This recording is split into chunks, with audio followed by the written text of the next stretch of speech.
Y el licenciado Andrés les decía a un inicio, mi nombre es Gerson Ochaeta, soy asesor y coordinador del Laboratorio de Calidad de Agua en AMPI-MARN. Y el día de hoy pues quiero presentarles y hablarles un poquito del lago Petén Itzá, su estado actual, amenazas y oportunidades. Cuando hablo del lago Petén Itzá estoy hablando de la cuenca del lago, que esta cuenca es toda esta área que drena o colecta agua para hacia un mismo punto, que es el lago Petén Itzá, ¿verdad? Entonces, ¿qué vamos a hablar? ¿Qué vamos a estar revisando hoy? Vamos a hablar un poquito de qué es AMPI, es decir, qué conforma la autoridad del lago, la situación actual de la cuenca, vamos a hablar un poquito de la diversidad biológica que encontramos y la última parte interesante, hablar un poquito de la parte de ciudadanía en acción y los retos y oportunidades que nosotros hemos identificado, que por supuesto no son los únicos, pero consideramos que son los más importantes para la cuenca del lago. Entonces, AMPI es el acrónimo de Autoridad para el Manejo y Desarrollo Sostenible de la Cuenca del Lago Petén Itzá.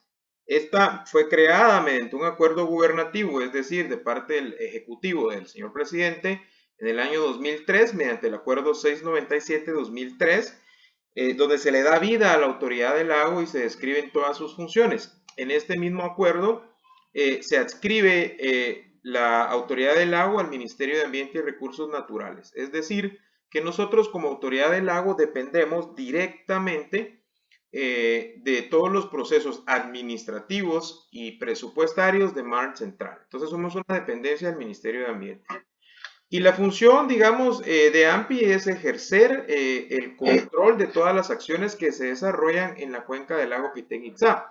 Cuando hablo de todas las acciones, quiere decir que la autoridad es ese elemento que sirve como engranaje para poder coordinar y llevar de una mejor forma todas las acciones que se lleven en la cuenca, ya sean del sector público o la administración pública, sea de la iniciativa privada o también de algunos cooperantes, ya sean internacionales o ONGs que trabajen a nivel local. Entonces, básicamente AMPI es una coordinadora, funciona como un ente de coordinación entre todos los elementos o todos los actores que están involucrados aquí en la cuenca del lago Petén Itzá. ¿Cuál es la competencia territorial? Pues aquí en el mapa que les presento podemos observar la competencia territorial de la autoridad son 7 municipios, todos obviamente del departamento de Petén, San Andrés, San José, Flores, Santa Ana, San Benito, San Francisco y La Libertad. Todos, a excepción de La Libertad, dentro del territorio que está considerado parte de la cuenca del lago Petén Itzá, no tienen población. Por ello, nosotros en todas las actividades de coordinación que hacemos, no, digamos, involucramos directamente a autoridades del municipio de La Libertad, porque aunque tiene territorio dentro de la cuenca hidrográfica, no es parte o no presenta, mejor dicho, población asentada, sino son terrenos privados. Entonces nos enfocamos en trabajar en las otras 6 autoridades o en los otros 6 municipios, de los cuales San José, San Andrés, San Benito y Flores tienen litoral en el lago. Sin embargo, San Francisco y Santa Ana, que tienen territorio dentro de la cuenca, son muy importantes y son parte constantemente de todas estas actividades para la conservación de la cuenca. ¿Cuáles son los ejes de acción de AMPI? Básicamente estos 9 ejes son los en lo que nos enfocamos. La educación ambiental es un eje que nosotros constantemente priorizamos para trabajar. Ya hay diferentes mecanismos de educación ambiental. En los últimos 2 años hemos apostado por la elaboración de diplomados con un pensum desarrollado que vayan enfocados en formación de guardianes de la cuenca. Y que estos guardianes, al terminar, digamos, el proceso del diplomado, donde se ven diferentes ejes como, por ejemplo, contaminación por residuos líquidos, contaminación por desechos sólidos, procesos de forestación, de reforestación, etcétera. Estos son muy importantes, ya hemos tenido un par de actividades exitosas en algunos centros educativos del área central. E inclusive el año pasado trabajamos en el municipio de San Francisco y lo que nosotros queremos es que esta gente que termina el diplomado, que ya está capacitada, tenga la capacidad, digamos, de poder ir a capacitar a otras personas, ya sea sus comunidades o en los barrios. Este año teníamos el plan de dar el diplomado a algunos institutos y escuelas que trabajan con seminaristas para que se capacitaran a los profesores, estos a la vez capacitaran a los seminaristas, y parte de las actividades de seminario fuera llevar este mensaje o este diplomado de educación ambiental a otras personas. Y cabe mencionar que, digamos, este diplomado y este pensum fue elaborado por un equipo multidisciplinario, donde trabajamos profesionales, como en mi caso de la biología, licenciada Naité, que es acuicultora, pero también tuvimos el apoyo de licenciados en educación ambiental, egresados del CUDEP, que eso nos ayudó a nosotros en gran medida para ver todas estas procesos, métodos y técnicas pedagógicas que pudieran hacer más asequible el diplomado. Posteriormente tenemos actividades en dos mesas, en la mesa social y en la mesa de infraestructura. Estas son parte de un proyecto o de un programa que se llama Todos Juntos por el Lago, Petén Itzá, en donde el mecanismo de funcionar es que es un articulado de diferentes organizaciones, principalmente son organizaciones públicas, pero también hay organizaciones privadas, hay ONGs, y muy importante, en ambas mesas tenemos representatividad de sociedad civil, es decir, ciudadanos preocupados por el actuar o la situación del lago se involucran y empiezan a formar parte de estos procesos que proponen soluciones.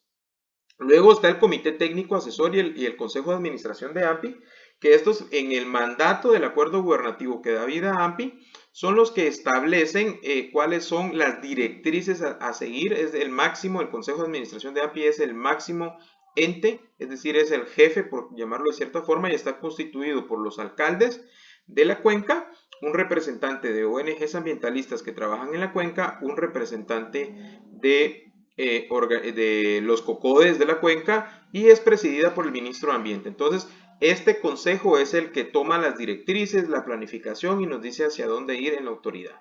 Luego también hacemos limpiezas, hay un programa de trenes de aseo que el fin no es únicamente estar recogiendo basura, sino digamos, gestionar o lograr estos engranajes con otros actores para hacer conciencia en la población. Es muy importante en estos trenes de aseos que participe la población, ya sea por amigos de un barrio, por ejemplo, o ya sean los COCODES, porque es una forma de hacerles conciencia de que la basura hay que trabajarla de una forma adecuada.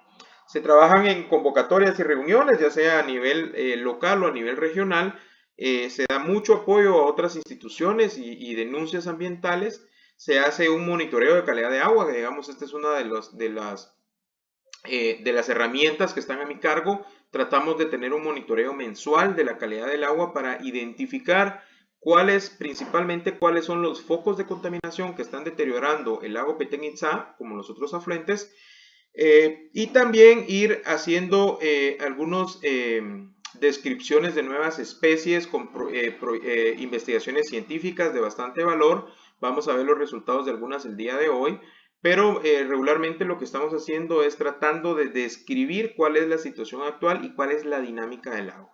Y el último punto de los ejes de acción es un vivero. Tenemos ya varios años trabajando con un vivero forestal, que el objetivo principal de este vivero es recuperar la cobertura forestal de la cuenca. Año con año se van perdiendo hectáreas por diferentes procesos, urbanización, avance de la frontera agrícola, actividades pecuarias, etc.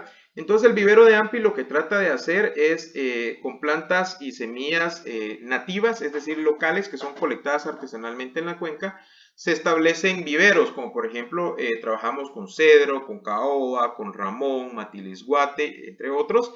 Y la idea es que estas plantas son donadas para poder sembrar en áreas de la cuenca del lago. Más o menos en promedio, en los últimos años, hemos estado produciendo entre 25,000 a 50,000 plantas, y todas estas son donadas para cualquier persona que hace una solicitud y nos indica a nosotros en qué área es donde quiere hacer el trabajo de ya sea forestación o sea reforestación. Esta es un esquema para que tengamos una idea de algunas generalidades. Como sistema en general, el lago Petén Itzá, esta microcuenca, pertenece a la cuenca del río San Pedro. Esto lo que significa es que toda el agua que se infiltra en el fondo, acordémonos que el lago no tiene una salida obvia, no hay un río o un arroyo, sino todo es por infiltración, va a salir a los nacimientos de agua en el río San Pedro y de ahí drenan hacia México y hacia el Golfo de México. Bueno, el área total de la cuenca son 1.114 kilómetros cuadrados y el espejo de agua, es decir, la parte que tiene agua de la cuenca, son 111 kilómetros cuadrados, aproximadamente el 10% de la cuenca es el lago. La profundidad máxima es de 160 metros. En la parte del lago tenemos 20 de la cuenca, perdón, tenemos 20 lagunetas y 5 arroyos. ¿Qué tipo de lago es con referencia a su productividad primaria? Bueno, este es un término bastante técnico. El lago está pasando de un estado oligotrófico a mesotrófico y esto es un indicador de la productividad del lago. Cuando hablo de productividad es qué tanta actividad de microalgas tenemos, producción de clorofila. Entonces, los lagos oligotróficos son lagos muy limpios, los mesotróficos son medianamente productivos y los hipereutróficos son muy productivos. En Guatemala, por ejemplo, tenemos el lago de Atitlán, que la mayor parte del tiempo es oligotrófico, pero puede llegar a estar hasta hipereutrófico. El Petén Itzá, la mayor parte del lago está en estado oligotrófico, pero hay algunas regiones que ya han alcanzado el nivel de mesotrófico, es decir, que son medianamente productivos. Y a un lago que es bastante productivo es el lago de Amatitlán, que es un lago eutrófico, y en algunas ocasiones se le considera inclusive un lago hipereutrófico. Entonces, estas son clasificaciones. Estamos pasando de un lago poco productivo a un lago medianamente productivo, y esto es indicador indirecto del nivel de contaminación que puede tener el lago, o que el nivel de contaminación que puede presentar el lago. El tipo de cuenca es endorreica, esto es muy importante, ¿por qué? Porque al no tener una salida obvia, como por ejemplo si pensamos en el lago de Izabal que tiene río Dulce que lo drena, esto quiere decir que todo el agua que está entrando al lago tarda más tiempo en salir. Y esto es importante porque aumenta el tiempo de retención del agua. Eso quiere decir que el agua que está entrando va a tardar muchos más años en salir y esto es equivalente a los contaminantes que están entrando al lago tardan más tiempo en salir. Entonces, ante eventos de contaminación masiva, puede ser peligroso tener el lago de la forma en la que lo tenemos. Más o menos llueve en 1.600 milímetros anuales, la temperatura media anual es de 26 a 30, hay una estratificación térmica todo el año, esto lo que significa es que el lago, por la temperatura del agua, forma diferentes capas, una capa superior que se llama epilinium, que es rica en oxígeno, y una capa más profunda que se llama hipolinium, que la característica principal es que tiene menos oxígeno. Entonces, eso es muy importante para nosotros que estudiamos lagos, saber y tener este dato. Por debajo de los 40-50 metros, que es donde se ubica lo que les mencionaba yo, esta capa que se denomina hipolinium, no tenemos oxígeno, se considera que es una parte de hipoxia, con niveles por debajo de los 2 miligramos litros de oxígeno. Entonces esto puede ser peligroso para parte de la fauna acuática porque hay peces que se pueden ahogar. En el año 2000 más o menos, entre 2000 y 2001 hubo un volteo, se rompió esta estratificación que les digo, y toda la masa o el bloque o el volumen de agua que había por debajo con poco oxígeno se mezcló con la parte de arriba donde sí había oxígeno y eso provocó que el oxígeno de todo el lago bajara y fue evidente, digamos, que se empezaron a aparecer flotando muchos peces, principalmente la Petenia espléndida, que es la especie del pez blanco que conocemos todos acá, tallas de 4 o 5 libras, flotando porque se habían ahogado. Los niveles de oxígeno bajaron, un evento natural que causó la muerte de estos peces.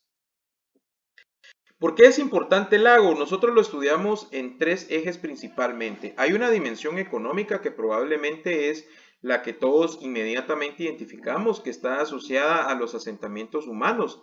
Nosotros por naturaleza vivimos cerca del agua porque obviamente es un recurso vital para nosotros.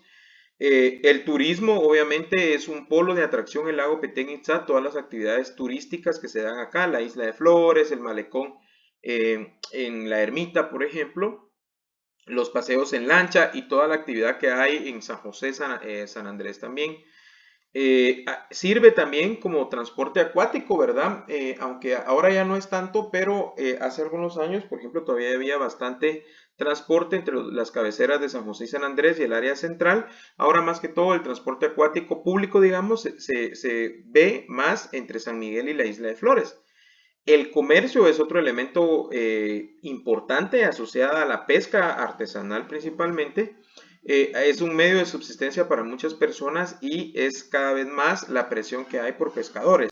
Y obviamente es una fuente de agua. Por lo menos hay 8 comunidades que toman agua directamente del lago para hacer y saciar sus necesidades. Otra dimensión interesante es la dimensión social, que es todos esos beneficios que nosotros como sociedad obtenemos o adquirimos en el lago. Por ejemplo, hay una belleza escénica. ¿Cuántos de nosotros no hemos disfrutado esos atardeceres, esos amaneceres, esas fotografías como la que tenemos acá de la luna llena brillando sobre la hermosa isla de Flores?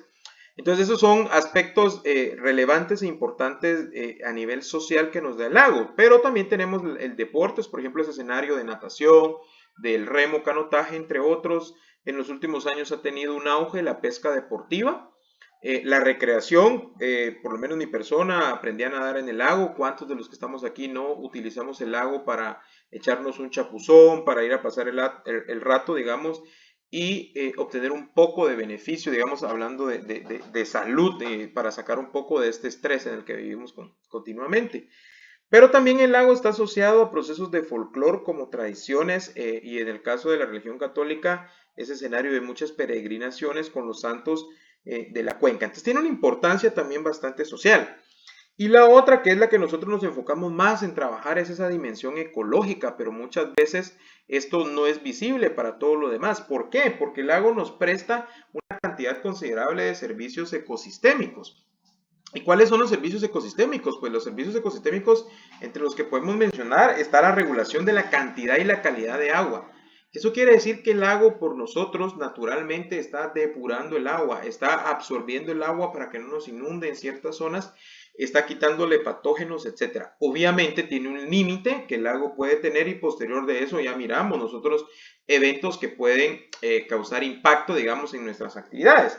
Pero también nos proporcionan alimento. Es el lago funcionando de por sí que está produciendo esta cantidad de peces, de caracoles, por ejemplo, que nosotros consumimos. Entonces, todo este conglomerado de servicios, que es algo que nosotros nos da alguna utilidad y algún beneficio, son los servicios ecosistémicos que el lago nos presta.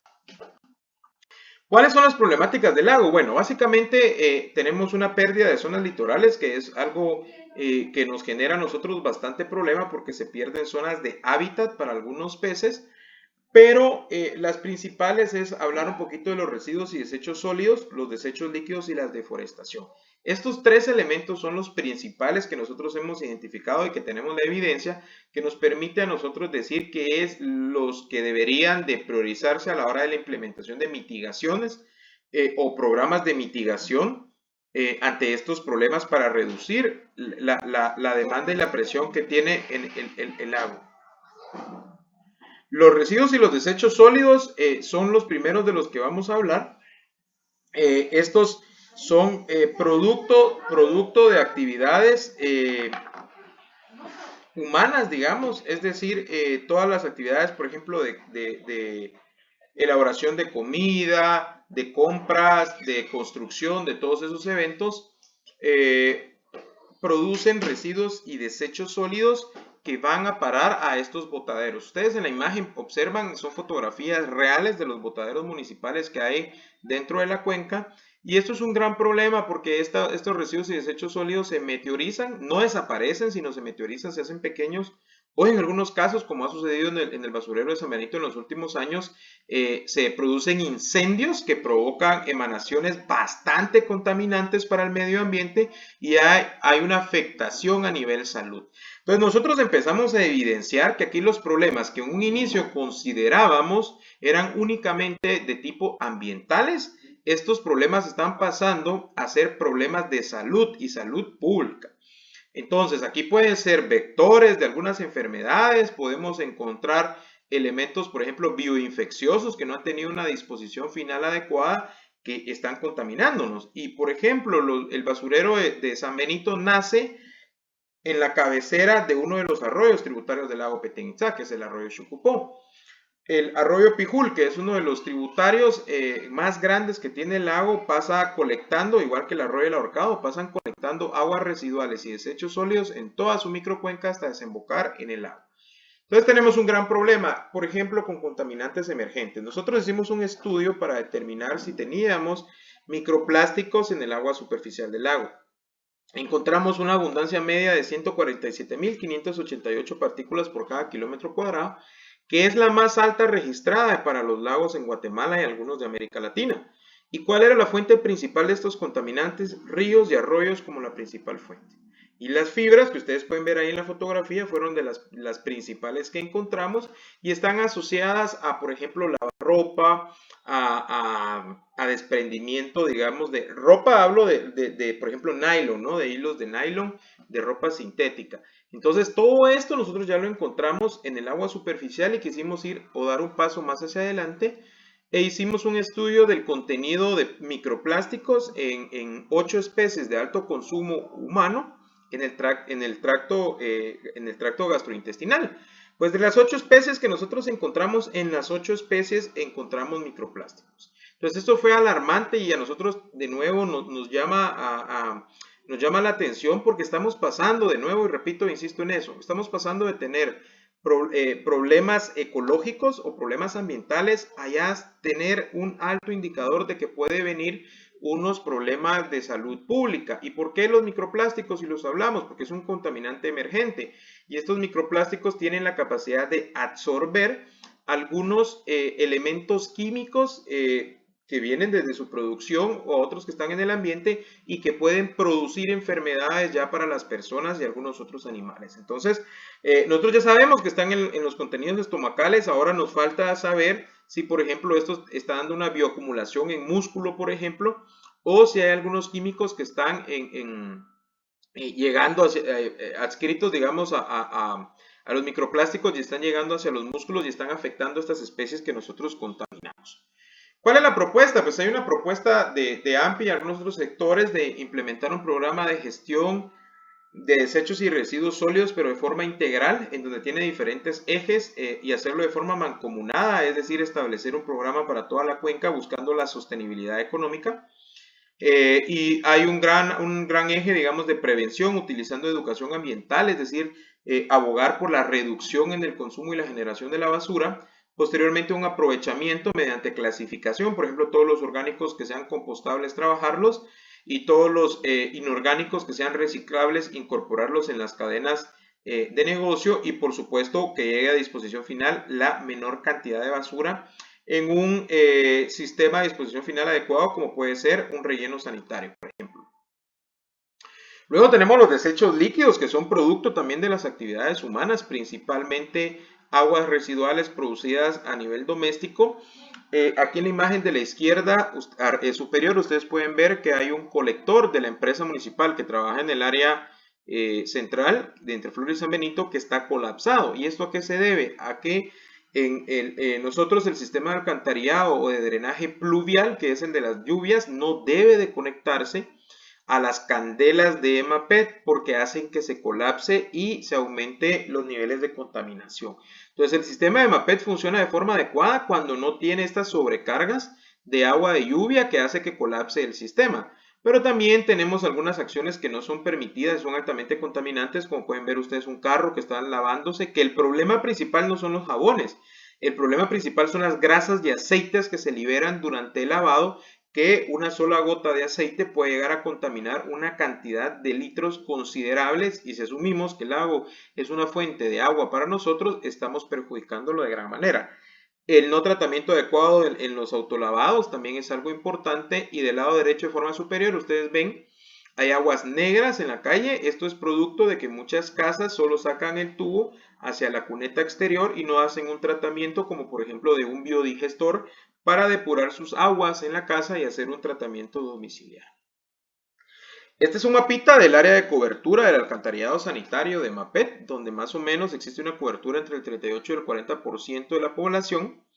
Y de este 40%, un 75% están conectados. Hay muchos esfuerzos de MAPET y las municipalidades para conectar a la gran parte o a la gran mayoría de personas al sistema y de esta manera depurar. Hay 240 millones de quetzales invertidos entre el tratamiento de aguas residuales y los dos sistemas de lagunas de oxidación. Es un ejemplo lo que hace EMAPET, no solo a nivel nacional, sino a nivel internacional. Nosotros somos afortunados de tener este sistema.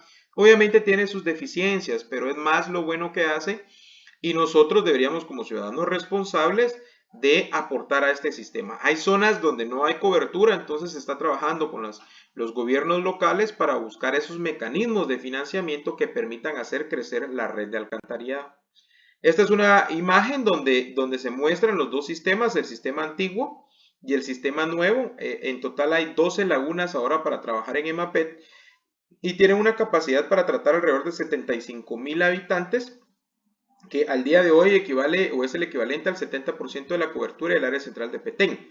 Ya sabemos que estas lagunas no van a cumplir para el 100%, entonces hay que ir pensando en nuevas alternativas.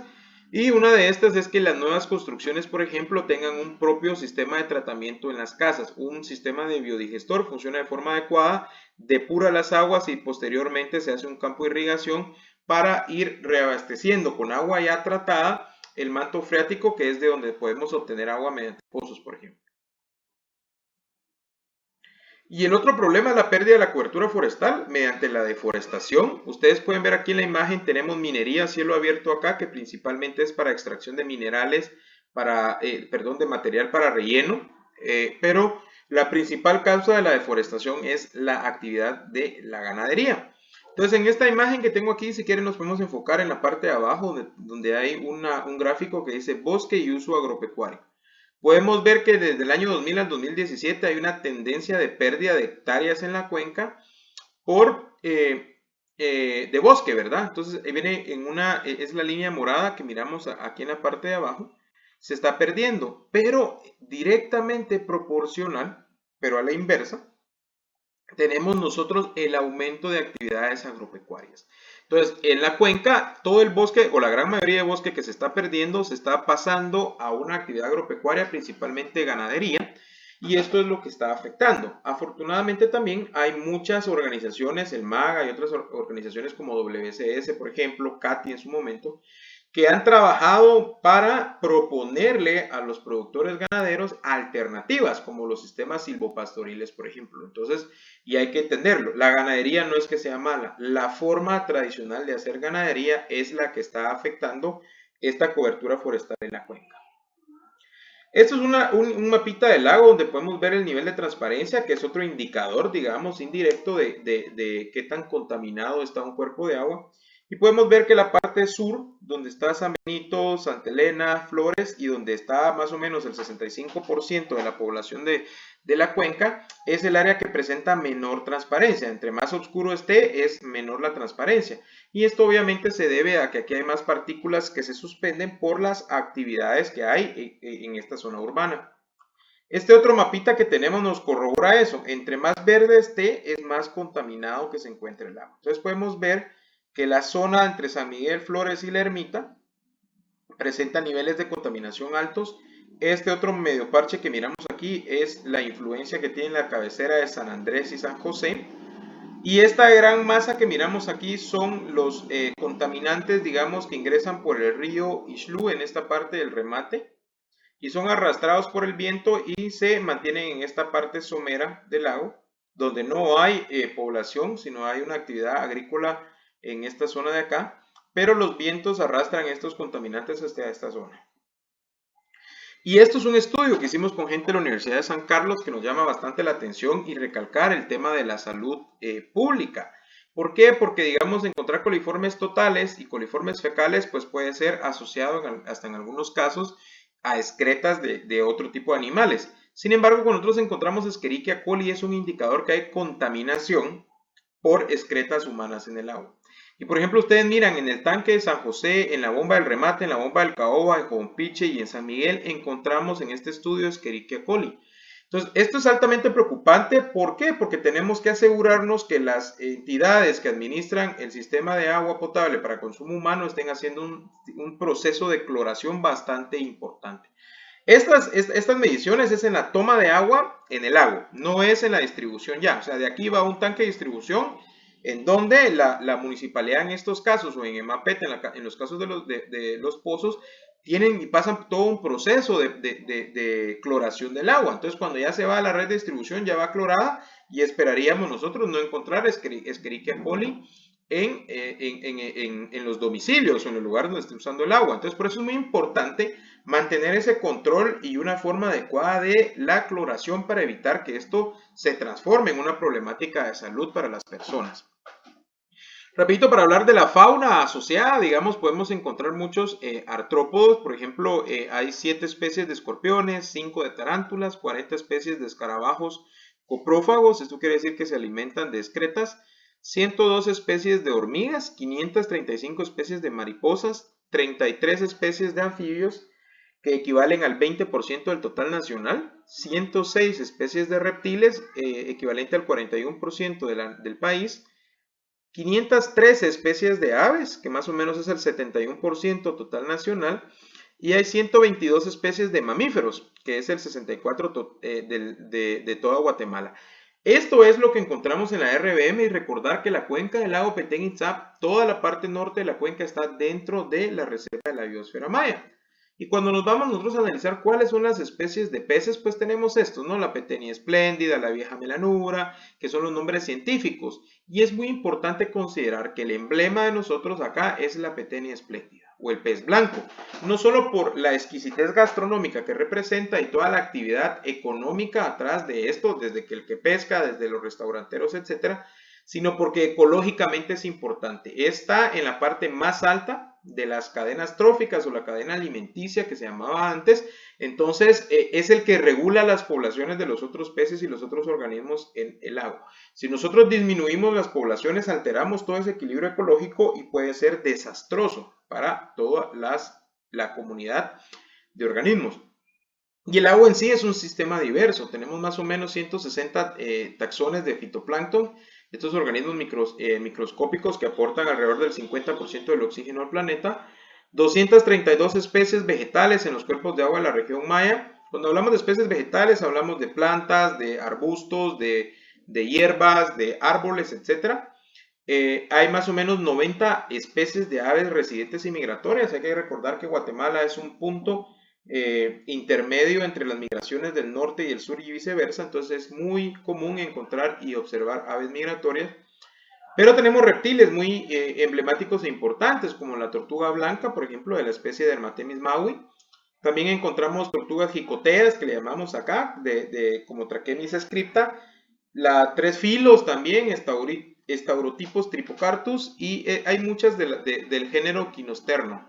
Tenemos cocodrilo, que el cocodrilo es moreleti, tenemos otras especies como caracoles, como cangrejos, y tenemos una especie de medusa de agua dulce, que la especie es Craspedacusta soberbi. Esta no es nativa, es originaria de ríos de China, no tenemos datos de cuándo está acá en el lago Petén-Itzá. El modo de dispersión es muy variado, hay muchas teorías, casi se encuentra en todo el mundo ya. Se habla, las medusas tienen 2 estadios de vida, uno es pólipo, que digamos son unas estructuras sésiles que en condiciones adversas se enquistan, digamos, y esperan condiciones adecuadas y que pasan la mayor parte del tiempo ahí siendo sésiles, y la otra es el estadio de medusa, que es como la fotografía que observamos. Entonces una de las teorías dice que pudo haber migrado en forma de pólipo entre plumas de aves migratorias, pudo haber venido pólipo en alguna planta acuática que se ha movido con fines decorativos, por ejemplo, a través del mundo. Es inofensiva y no genera o no representa ningún peligro para nosotros los usuarios o para el ecosistema en sí. El tema de las especies invasoras, para mencionarlo rapidito, el problema de las especies invasoras es que alteran toda la dinámica ecosistémica, es decir, que van a competir. Por ejemplo, en la fotografía de arriba tenemos el Parachromis monagensis, que es una especie invasora, no es nativa del lago, lo encontramos en otros cuerpos de agua de acá, le conocen también como tigrillo. También tenemos ahí arriba, podemos ver la Oreochromis niloticus, que es la tilapia común que ha sido metida al lago y compite directamente con nuestras mojarras nativas. Y tenemos 3 especies de pez diablo, el Pterygoclyptis pardalis, Pterygoclyptis disyuntivus, y este año nosotros, el año pasado mejor dicho, encontramos una tercera especie ya de este pez, que es Pteridocliptis multiradiatus, no estaba reportada y son malas noticias. Las especies invasoras son muy agresivas y logran desplazar a nuestras especies nativas. La mayor parte donde las encontramos es en esta región, o sea, está en todo el lago, las especies exóticas están en todo el lago, pero principalmente las encontramos en esta parte de la desembocadura de los arroyos, principalmente el arroyo Chucupó, pero también en el arroyo Pijul y el Ahorcado hemos encontrado, y esto coincide con las zonas de mayor contaminación que tenemos en el lago. Y la parte importante para mencionar la ciudadanía en acción es cómo diferentes voluntarios en temas de saneamiento y cobertura forestal han estado trabajando constantemente, y nosotros lo que hemos intentado hacer no es más que apoyarlos, estar de su lado, digamos, y ayudar a que se junten diferentes voluntarios para que el movimiento sea más grande. En San Benito actualmente está funcionando una estrategia que se llama Yo Soy San Benito Limpio, en donde ciudadanos que están viéndose afectados por el no manejo adecuado de la basura y cuando le prenden fuego, digamos, o hay incendios en el basurero, sufren mucho por las emanaciones de los gases de este problema. Ellos, como vecinos, empezaron a mover, a proponer a autoridades de que toman decisiones para que las cosas cambien. Está Rescatando lo Nuestro, que es una organización también de personas que hace muchos años se dieron cuenta de que se necesitaba hacer un cambio, entonces ellos están presionando y están influenciando a las autoridades a que se dé un cambio en procesos de cómo trabajar el medio ambiente. Ellos trabajan mucho temas de trenes de aseo, pero también en procesos de reforestación. Inclusive hicieron un proyecto interesante hace un par de años en reforestar Sierra de las Minas, creando bombas de semilla para poder recuperar esta cobertura. Hay mucha gente que hace rallies de limpieza, ya sea a nivel subacuático, con equipo de buceo o en tierra constantemente. Últimamente surgió la Plataforma Territorial de Diálogo, que es otra iniciativa de ciudadanía acuerpados por organizaciones de gobierno, que lo que buscan es fortalecer a la autoridad del lago para dar un mejor cuidado. Entonces, ellos inclusive lograron meter una propuesta de iniciativa de ley para que AMPI deje de estar en el Ministerio de Ambiente, esté adscrita directamente a la Presidencia de la República con el fin de tener fondos para poder hacer inversión y mitigar los efectos. ¿Cuáles son los retos y oportunidades? Bueno, uno de los mayores retos es fortalecer AMPI, que realmente sea esa autoridad del lago, como su nombre lo dice, que pueda implementar proyectos y pueda articular de mejor forma a todos estos actores que tienen influencia en la cuenca.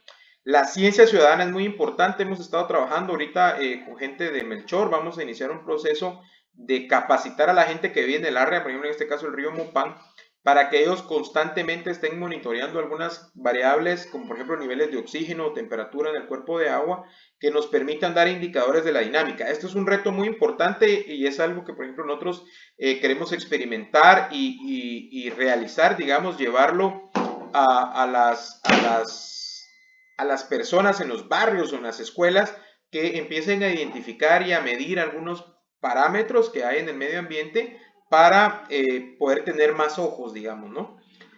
La gestión de la cuenca: es importante que las autoridades y los tomadores de decisión entiendan que no hay que hacer, para recursos naturales es muy difícil hacer manejos a nivel municipal, es decir, una distribución geopolítica normal. Aquí debemos de trabajar con unidades ecosistémicas reales y una de ellas son las cuencas hidrográficas. Entonces debemos, obviamente respetando la autonomía de cada municipio, pero todas las acciones deben de integrarse y deben de hacerse en conjunto con los otros actores involucrados. Y algo muy importante es que nosotros, los que vivimos acá, queremos al Petén Itzá, lo respetamos, queremos que esté bien.